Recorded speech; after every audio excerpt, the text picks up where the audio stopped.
RCR, la red que comunica y une al Perú. Lo vamos a trasladar de inmediato hasta Estados Unidos, ¿no?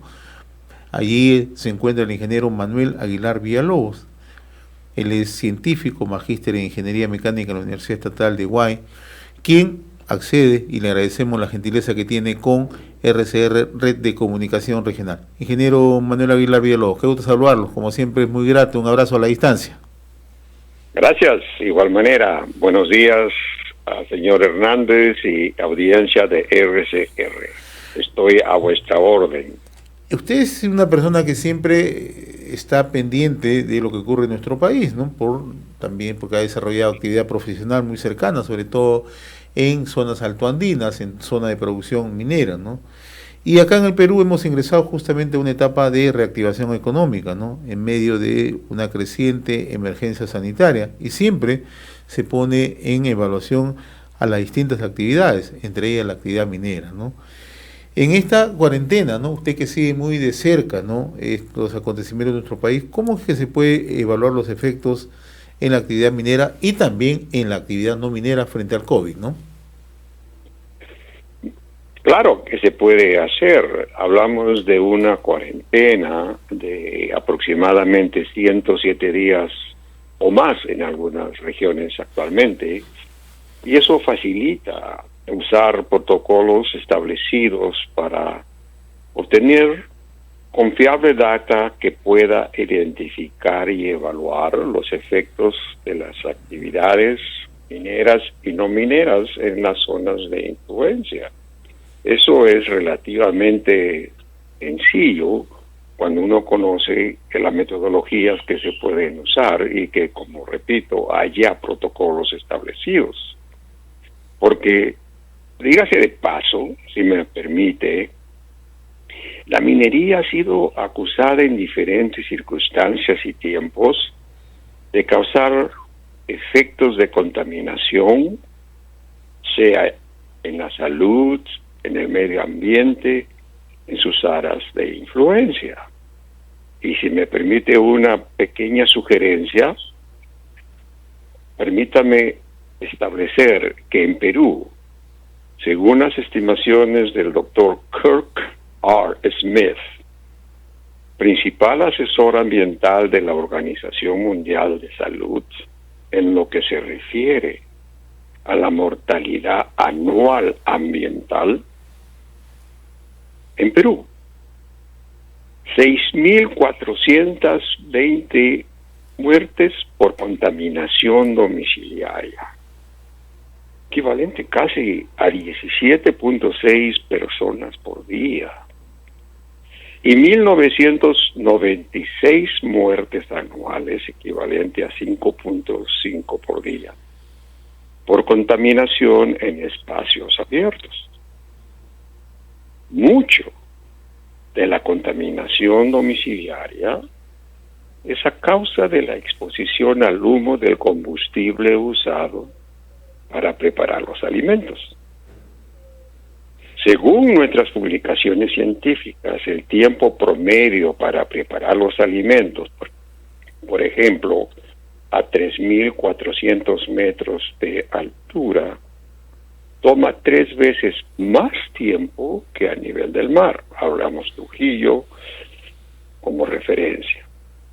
Esto significa que en las alturas la exposición al humo del combustible usado para preparar los alimentos es mucho mayor que a nivel del mar, y esta dosis de exposición por el tiempo que se usa para cocinar los alimentos puede causar más efectos en la salud de las personas expuestas.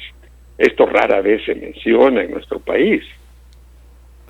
Además, los reclamos de contaminación en las áreas de influencia minera necesitan ser sustentados con evidencias específicas en forma cualitativa y cuantitativa, pero que identifique como la causa a la actividad minera. Este es un punto importante el que usted cita, ¿no? ¿Eso qué supone, ingeniero Aguilar Villalobos? Que estas supuestas denuncias, estas reclamaciones no tienen ninguna sustentación en ese tema en particular. No digamos que no tienen sustentación, lo que yo estoy sugiriendo es que lo sustenten en forma específica, ¿Ya? hablando de cualitativa y cuantitativa identificación de los efectos, pero que esta identificación sea a causa de la actividad minera.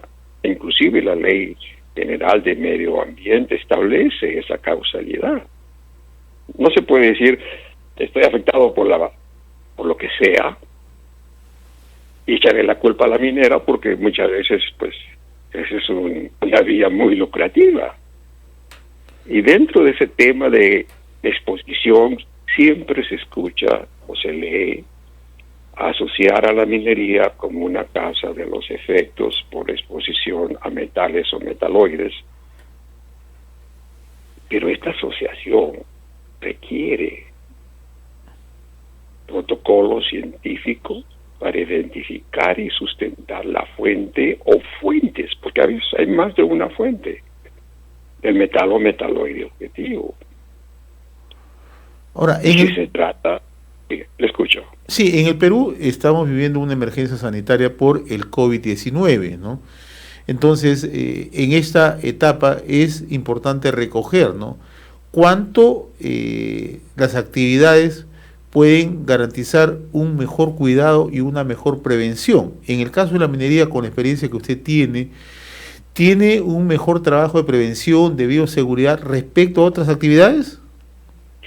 Yo diría de que si a estas actividades, refiriendo a actividades no mineras, la respuesta es afirmativa, porque la actividad minera en Perú es bastante regular. Tiene que cumplir con exigentes protocolos y diferentes normas.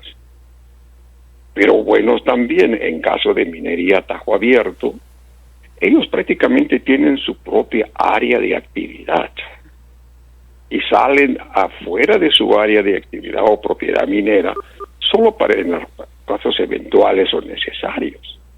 Entonces sí, yo creo que la minería está en mejor capacidad y lo ha hecho con bastantes años de experiencia para tener protocolos sanitarios muy exigentes, porque es de su propio beneficio.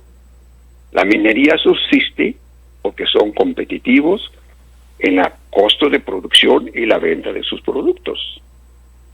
Y no van a, digamos, escaminar esfuerzos para tener un personal saludable. Ahora, mientras que a veces en las actividades no mineras, pues lo hacen en la manera que ellos creen que pueden o saben hacerlo, y que no necesariamente tienen exigencias ambientales que cumplir. Ahora, ingeniero Aguilar, cuando nosotros escuchamos a quienes normalmente vienen criticando este tema, oponiéndose al desarrollo de la minería, planteando que hay otras alternativas que pueden sustituir a la minería como actividad, o sea, excluyendo, y algunos tienen planteamientos mucho más radicales, de frente dicen no debe existir la minería y en el Perú debemos de paralizar todo. Entonces, pero los que señalan justificaciones para criticar y cuestionar esta actividad, tampoco nos remiten a algún modelo que ellos puedan decir, nosotros queremos una minería como tal o como esa. Sencillamente parece que es un discurso elaborado que lo que pretende sencillamente es que no dar mayores alternativas para el desarrollo. Si nosotros tomamos en cuenta eso, ingeniero, ¿cuál es el modelo de minería en todo caso? ¿Y cuál es el modelo más competente quizás con lo cual podríamos comparar la minería en el Perú? Y en función de eso, de pronto someter a consideración de los críticos y decirles, bueno, ¿esta es la minería que quieres desarrollar o cuál es? Porque tampoco nos dicen qué tipo de minería se debe desarrollar para que en todo caso estén de acuerdo.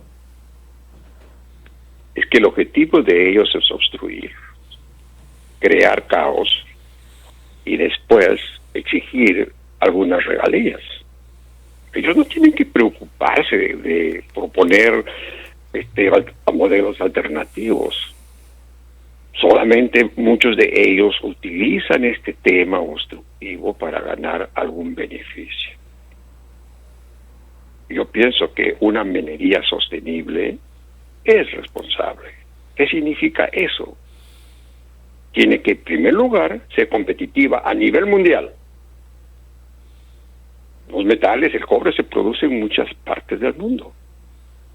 Y son competitivos porque tienen que producir lo más posible con el mayor cuidado de ser eficientes en sus producciones. Cuando hablamos de contaminación, es muy típico que la contaminación se genera por procesos, independiente qué proceso usted tenga en mente, que sea eficiente, que sea completo. Por ejemplo, en un vehículo, la mayor contaminación lo produce los vehículos más ineficientes, porque malgastan el combustible, y ese tiene un costo, que muchas veces los puede poner fuera de competitividad en un mercado tan exigente como es el minero. Indirectamente se puede decir, si la minería en Perú es competitiva y ha sobrevivido y sigue avanzando, es porque sus costos de producción son buenos y también tienen que tener cuidado en tener procesos con la mayor eficiencia. Porque, por ejemplo, yo siempre he leído y escuchado en Perú, la minería es una causa de metales pesados. Pero nunca dicen qué concentración y a veces ni qué tipo de metales están referidos. De ahí que, si usted me permite, quisiera usar un pequeño ejemplo. ¿Okay? Por supuesto. ¿Y cómo dicen que el metal causa efectos? Usan un valor de referencia, excedió el valor de referencia, te causas daños en la salud. Pues esa cosa no es así. Si usted me permite, por ejemplo, que siempre lo usan, yo particularmente he estado sentado en mesas de diálogo donde usan el valor de referencia para inferir daños a la salud. Eso no es cierto. El valor de referencia se puede usar para cuantificar a las personas en forma individual o grupo poblacional.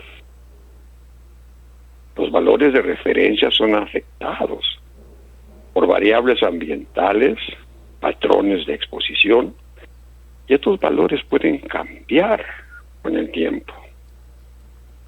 Si hablamos de un valor de referencia, digamos, en una muestra biológica, ya sea en sangre o orina, estos son establecidos en base a un definido método estadístico. Y los valores de referencia no, y repito, no identifican efectos en la salud de las personas evaluadas. Solo son valores de exposición.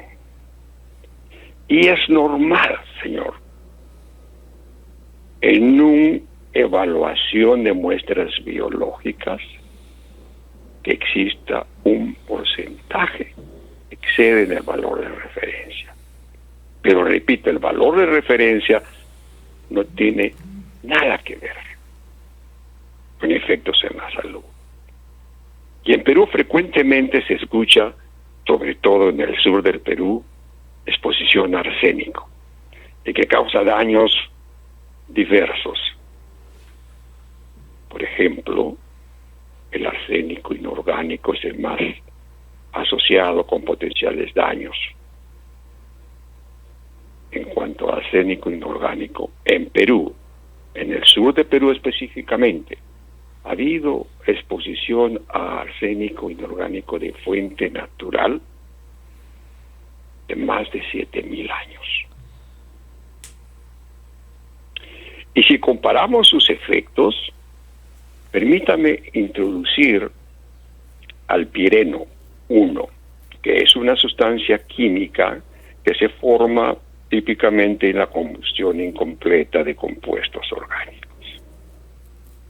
Brevemente, fuentes de arsénico, pues una forma natural, uso de abonos, pesticidas, plaguicidas, cocinar con leña, la minería, tráfico vehicular, excretas de pollo criados en granjas, fumar. Algunos posibles efectos del arsénico inorgánico: lesiones a la piel y riñones. En cuanto a pireno 1, las fuentes incluyen cocinar combustibles orgánicos como leña, estiércol, tráfico vehicular, fumar cigarrillos. Algunos posibles daños: lesiones a la piel y riñones. Y le doy como un ejemplo, en un estudio de muestreo de contaminación domiciliaria que hicimos para Minera Barrick, en una de sus comunidades en el área de Santiago de Chuco, en La Libertad, pero también en una comunidad que no era área de influencia de ellos. En muestras de orina de las personas evaluadas encontramos altas concentraciones de pireno 1, equivalente a personas que consumen 160 cigarrillos por día. Repito, consumen 160 cigarrillos por día. Y en cuanto a los patrones de exposición, es posible inferir que en este caso de altas concentraciones de pireno se puede convertir en una exposición crónica, porque la ama de casa, que es la quien cocina, tiene que preparar los alimentos todos los días. En nuestros numerosos estudios de investigación ambiental en Perú, sea a nivel del mar o en altura, no hemos identificado altas concentraciones de exposición a arsénico. De tal manera que si un profesional dice: he hecho evaluación de esta persona, he encontrado arsénico en sus riñones, eso viene de la minería. ¿Cómo sabe ese profesional que viene de la minería si también puede venir del pireno 1? Me dejo entender para entender mejor tal vez la complejidad de lo que pudiese significar identificar causa y efecto. No es tema sencillo. Pero la retórica antiminera frecuentemente usa este lenguaje. Esta persona viene de tal sitio, ahí hay arsénico, ahí hay minería, zona de alta altura, no ha encontrado arsénico en el riñón. La causa, la minería. ¿Alguien se ha preguntado si esa persona también cocinó tal vez con estiércol o con leña? Que lo que causó problemas en su piel o el riñón son las altas concentraciones de pireno 1 que todos los días se expone al preparar sus alimentos. ¿Me dejo entender lo que quiero decir? Está claro, Guillermo. Lo que pasa es que hay puede haber múltiples factores, ¿no?, que intervienen en este tema, por ejemplo, que luego es utilizado en estos discursos y en estos niveles de intervención que tienen algunas organizaciones en las comunidades para direccionar estos conceptos y decirle a la población que el único origen de todos sus males que tiene allí es porque hay un proyecto minero cerca. Y eso evidentemente genera estos antagonismos que luego, convenientemente planteados en un contexto político o alineados en un contexto político o ideológico, generan estos conflictos sociales que tenemos acá, ¿no? Y es de esperarse, porque estas personas están entrenadas para este discurso.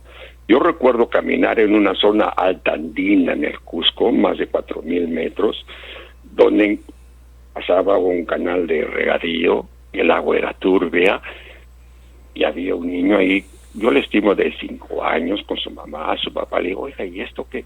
¿De dónde viene? Porque el agua está tan turbia, no ha habido lluvia. El niño de 5 años me dice, señor, eso viene de la mina. ¿Cómo sabe el niño de 5 años que eso viene de la mina? Eso hay indoctrinamiento. Y si hablamos si hay arsénico cerca de un proyecto minero, y obviamente hay preocupación porque pueda venir de ese proyecto minero. Y si me permite, tomemos el caso de Mejía, en la provincia de Islay, donde existen millones de pollos en granja. Los pollos en granja tienen una corta vida y usan un compuesto que se llama rosaxone, que contiene arsénico orgánico y que es agregado a los alimentos de los pollos con la finalidad de prevenir enfermedades infecciosas y facilitar su crecimiento. Existen evidencias. El arsénico orgánico en el rosaxone es convertido a arsénico inorgánico en el suelo donde se depositan las excretas de los pollos. Se identifica que en la corta vida de estos pollitos emiten entre 1.5 a 2.7 kilos de excretas. Y por cada kilo de excreta hay 20 en promedio, 1000 miligramos por kilo de excreta. Y si estas excretas son usadas en la agricultura, obviamente que van a contaminar nuestros alimentos, pero también puede contaminar el entorno. De tal manera que si usamos como Mejía, un ejemplo, cerca al proyecto Tía María, es bueno saber que esta fuente de arsénico está cerca y es una zona, en teoría, área de influencia de este proyecto. Ve cómo es necesario conocer estas evidencias científicas para mejorar el diálogo que uno tiene que mejor informar a las poblaciones objetivas. Pero hay que conocer este tipo de conocimiento científico que existe. De ahí que vía ustedes creo que informar estas posibles causas y efectos entre arsénico y pereno 1 puede tal vez permitir que más gente se entere. En efecto, que no solo hay que echarle la culpa a la minería. Miren la gran diferencia entre la mortalidad anual a causa del combustible que usa usted para preparar sus alimentos versus la contaminación en el medio ambiente abierto. interesantes las reflexiones que nos ha hecho conocer y sobre todo muy ilustrativa esta conversación, ingeniero Manuel Aguilar Villalobos. Yo le agradezco como siempre la gentileza que ha tenido con RCR, Red de Comunicación Regional, y siempre vamos a molestarlo. Usted, yo sé que se dedica a la cátedra, está con una agenda bastante nutrida, pero nos ha permitido un espacio de estas actividades que usted desarrolla para poder compartir con nosotros su experiencia y sobre todo su conocimiento en estos temas. Yo le agradezco la amabilidad que ha tenido con nosotros. Permítame, yo quisiera hacer un llamado. Unamos esfuerzos y conocimientos para que permitamos todos tener un mejor país. ¿De qué sirve tener este conocimiento si por lo menos no se le da a conocer? Esa es la importancia que yo veo en las comunicaciones que he tenido con vuestra emisora, y estoy muy agradecido de la oportunidad brindada. Y ojalá lo expresado sirva a mejor ilustrar este complejo tema y que todos aspiremos a un mejor Perú. De eso se trata, ingeniero Manuel Aguilar Villalobos. Le agradezco como siempre la gentileza. Que tenga buen día. Un abrazo a la distancia. Gracias. RCR, la red que comunica y une al Perú.